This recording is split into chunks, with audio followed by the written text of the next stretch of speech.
Malam setelah Padan menyerahkan kunci, ia langsung berpamitan untuk kembali ke rumahnya. Tejo menyerahkan uang kontrakan kepada Padan sebelum orangnya pergi. Tapi ada yang aneh saat Padan kembali pulang. Karena arah pulangnya tidak dapat dilihat Tejo, padahal Tejo memperhatikan Padan pergi saat ia pamit. Tejo seolah ngeblank, tiba-tiba Padan sudah nggak ada setelah berpamitan. Lah, Padan tadi perginya ke arah mana ya? Kok aku nggak lihat? Batin Tejo bingung. Dia ke arah kanan atau ke arah kiri? Batin Tejo lagi sambil menggaruk-garuk kepalanya yang tidak gatal. Tejo berusaha memindai ke segala arah, berusaha memindai keberadaan Padan yang baru saja pergi. Tapi tidak menemukan keberadaan Padan. Dari kontrakan hanya dua arah jalan, yaitu jalan yang mengarah ke warung. Setelah warung sudah tidak ada jalan lagi. Warung itu rumah terakhir. Lagi-lagi Tejo menggaruk kepalanya yang tidak gatal. Memang benar hanya warung itu saja, rumah terakhir sebelahnya sudah rawa, lalu sungai besar. Mata Tejo kembali tertuju pada warung, tapi saat matanya melihat ke warung tempat ia membeli rokok tadi, semuanya gelap. Mungkin beliaunya sudah tutup. Sudahlah, daripada bingung mikirin kemana perginya Padan, mending aku istirahat. Bodoh amat dia mau pergi kemana. Akhirnya Tejo membuka pintu kamarnya, meski menyimpan banyak pertanyaan yang belum terjawab di dadanya.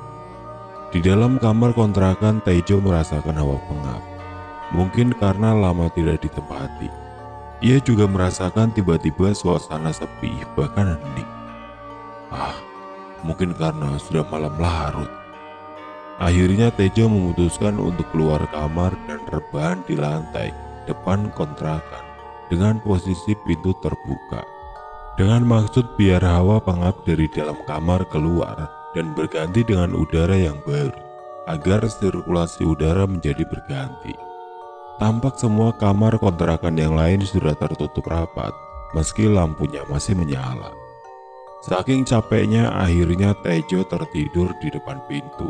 Entah berapa lama ia tertidur, hingga tiba-tiba Tejo merasakan kakinya terasa dingin.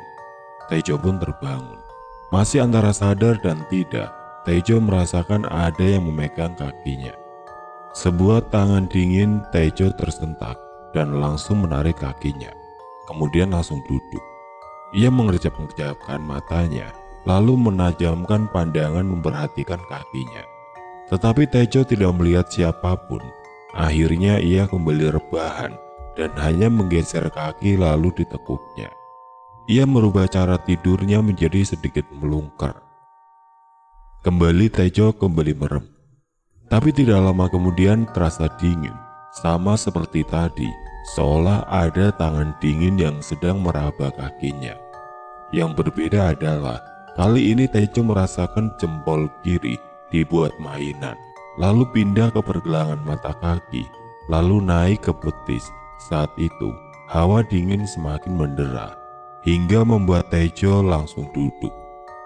Matanya juga langsung terbuka lebar, tapi nggak ada siapa-siapa. Tejo kembali merebahkan tubuhnya lalu menggeser kakinya semakin meringkuk, lalu kembali memejamkan mata.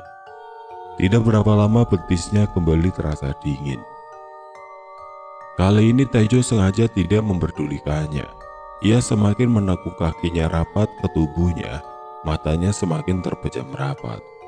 Agak lama ia merasa hawa dingin di betisnya. Walau pakai jeans, masih saja tembus dingin, bahkan seolah tembus ke tulang sungsum. Entah berapa lama Tejo merasakan betisnya dipermainkan dengan cara seperti dipijit-pijit. Tejo tetap diam, malah seperti menikmati tekanan di betisnya. Mungkin sekitaran 5 menitan, Tejo diam tanpa gerak. Dan sontak saja ia langsung bangkit menatap ke arah bagian kaki. Begitu tatapannya tertuju pada kakinya, Tejo langsung membeku. Tepat di depan wajahnya terpampang kepala dengan rambut terurai ke lantai. Jaraknya dari wajah tidak ada 5 cm. Mata Tejo hanya bisa kedap-kedip sambil menahan nafas. Matanya sesekali melirik memindai sosok yang ada di hadapannya. Terlihat kedua bahu dan tangan sosok tersebut terpeluntir menghadap ke bawah. Telapak tangannya menapak di lantai. Tejo menelan ludah sambil berdeham. Ngapain sih mbak, nakut-nakutin? Ucap Tejo sambil berangsur mundur, lalu berdiri sambil membantu sosok itu untuk berdiri dengan memegangi kedua bahunya. Lalu sosok itu mengibaskan tangannya mengelap gaunnya yang kumuh tanpa berucap sepatah kata pun. Ayo masuk mbak. Ih, dingin banget mbak tanganmu. Habis nyuci ya mbak? Tanya Tejo sambil menariknya masuk ke dalam kamar kontrakan. Habis nyuci. Mana perut lapar. Kamu punya makanan apa? Tanya mbaknya. Lah, maaf mbak. Aku baru masuk malam ini. Jadi hanya bawa tas sama sarung. Itu tok. Jawab Tejo. Pinjam sarungmu. Pinta mbaknya. Segeralah Tejo mencarinya di dalam tasnya, tapi ternyata nggak kebawa. Mungkin tertinggal di tempat kerja. Waduh mbak, maaf, malah ketinggalan. Ini aja aku lepasin hording yuk. Jawab Tejo kemudian. Aku mau samain kusen gitu. Bentaknya sembari berjalan ke arah pintu dan jedar. Daun pintu dihentakkan dengan kencang, lalu menutup rapat. Tejo hanya tersenyum. Ia kira sosok itu akan keluar, tapi dugaannya meleset. Tiba-tiba pintu berubah menjadi tembok, dan dalam sekejap mata lalu berubah menjadi sebuah lubang pintu. Kemudian sosok wanita itu masuk ke dalam lubang pintu. Setelah pintu ditutup, ternyata di balik pintu tadi masih ada sebuah pintu yang awalnya hanya bayangan hitam, lalu berubah menjadi nyata, kemudian menghilang.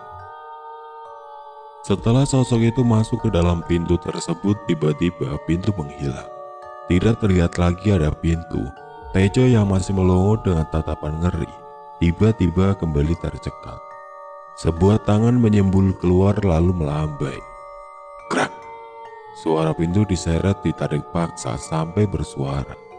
Tejo masih bengong dan ketika sadar, pintu itu sudah tidak terlihat lagi. Hanya tembok yang Tejo lihat. Akhirnya ia mendekat lalu merabat tembok itu, berusaha meyakinkan diri apakah benar di tembok itu ada pintu atau hanya sebuah tembok. Tembok itu sampai dielus-elus oleh Tejo. Lalu tembok itu ia teliti detail, lalu sekeliling ia cari. Ia ketokin setiap sudut tembok kamar kontrakannya. Barangkali ada yang mencurigakan. Siapa tahu ada tombol tersembunyi seperti di film-film. Ternyata tidak ada. Tejo tidak menemukan apa-apa.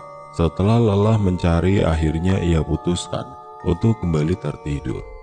Kali ini ia meringkuk di sebelah lemari. Ia tutupi mukanya dengan tudung saji makanan yang ada di samping lemari karena namuknya nggak menahan banget keroyokan. Pagi menjelang, Tejo langsung mandi dan setelahnya ia ke warung. Gak peduli belum buka, ia tongkrongin sampai buka. Ia bertanya ke ibu warung jalan pintas menuju ke tempat kerja. Ternyata tidak ada jalan pintas. Ia tetap harus lewat jalan semula, jalan setapak yang ia lewati semalam bersama Pak Dan. Entah mengapa Tejo selalu merinding saat melewati jalan setapak tersebut. Sore pertama setelah pulang kerja. Sampai di kontrakan, biasa banyak orang berkumpul di depan kontrakan masing-masing. Momen seperti itu Tejo gunakan untuk berkenalan dengan tetangga baru. Kontrakan pertama dihuni keluarga Bang Yulianto dengan istrinya, Punita, dan anak perempuannya Manda. Kontrakan kedua dihuni Mbak Bianca. Mbak Bianca sendirian, kerjanya buruh pabrik. Kontrakan ketiga Mbak Ayu, dan dia tinggal di kontrakan itu bersama anak perempuannya. Masih kecil, baru berusia 7 tahunan, bernama Enggar. Sedang Mbak Ayu sendiri sudah tua, bahkan sudah sepuh banget. Sudah pikun dan pemarah. Kontrakan keempat Mas Doli dan Dahlan yang sama-sama berprofesi sebagai petugas kebersihan. Sedang kontrakan terakhir yaitu kontrakan kelima dihuni oleh Mbak Rihana. Dia sendirian dan entah kerjanya apa. Dia pulangnya malam, larut, kadang hampir pagi. Kontrakan keenam Cakentir Sutejo. Kerjaannya kuli bangunan. Kalau siang, kalau malam nyambi ceramah di masjid. Kadang juga dapat sampingan menggantikan marbot masjid. Sore itu lengkap para penghuni kontrakan sedang santuy di teras. Sore itu pas malam minggu, jadi semua berkumpul. Terlihat sangat akrab seperti keluarga yang sedang berkumpul. Zaman itu belum ada HP canggih, jadi orang-orang masih punya waktu untuk satu sama lain.